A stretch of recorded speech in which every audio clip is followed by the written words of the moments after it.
I hear her calling out to me. I do not know what to do. The source of all my pain and the object of my desire, the woman stands under the window 5 floors below and sings out to me, calling out my name. I listen and am unable to stop. A nurse has opened the window, and I am doomed to hear her call. I see her in my memory, in the water waiting for me. I fear that I must follow her, but I must warn anyone who reads this of her. She sits at the bar. A black dress covers her body and dark hair reaches midway down her back. Her dress is revealing, showing her smooth, soft back. I watched from across the bar as she ordered a drink. When the drink came, she turned and looked at me. Her face was beautiful and she smiled. Her lips were full and excited me, making me eager to meet her. She drank from her glass and occasionally would glance in my direction.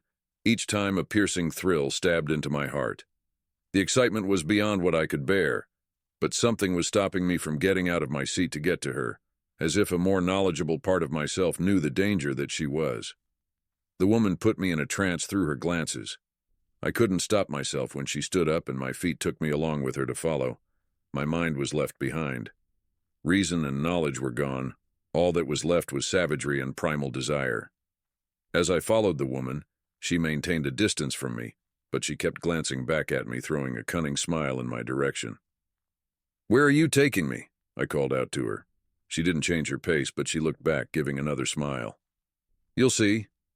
Her face had changed slightly, but nothing to make me leave, only a faint shadow that crossed her features. She took me to the bank of the river. She stopped and pointed at the roaring waters. "We'll go in there." Her voice was brimming with giddy, childlike excitement. In a quick motion, she slipped into the river, her black dress lying on the bank. How had she gone in so fast? And where was she now? She was gone.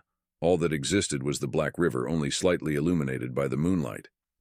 The spell was broken, and I had several moments to escape, but I was polarized in my curiosity and waited for her to appear.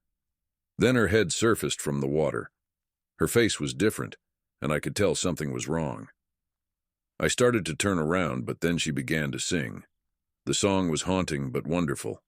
Pleasure racked through my body, and there was the promise of even more pleasure if I reached her, if I touched her.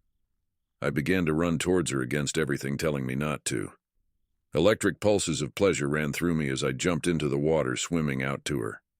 As I swam, I knew my life's purpose was to be hers. She was different now. Her face was sharp and pointy, and her eyes were black without a trace of color. I didn't notice at the time the trance of pure pleasure running through me was too much to contain, blocking out all sense.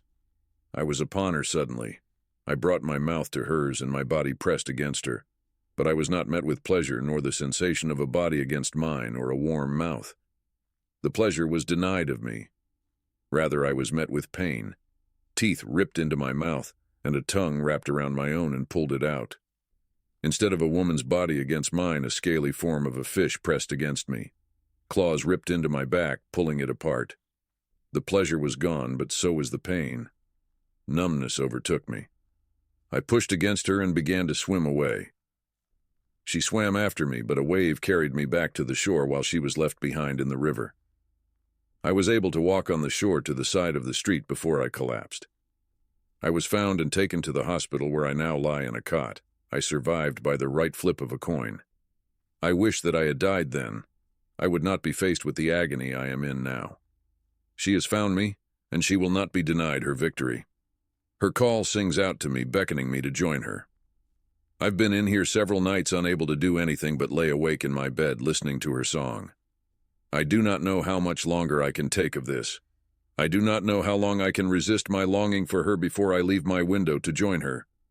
Tonight I will join her. I shall be her prey, and I shall join my dark and wicked lover in death.